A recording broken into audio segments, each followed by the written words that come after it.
Today we're going to share a super simple and cute hairstyle. Brush out the hair as usual, part the way you like it. Separate a section of hair from the side and braid it.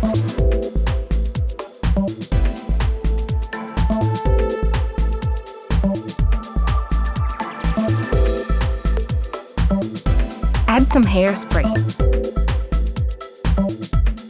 Take a strand of hair and poke it through the braid.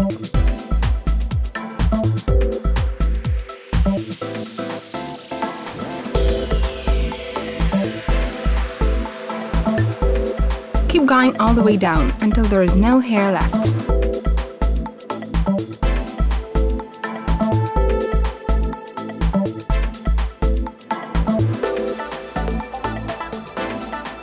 Fix the hairstyle with the hairspray and curl the ends.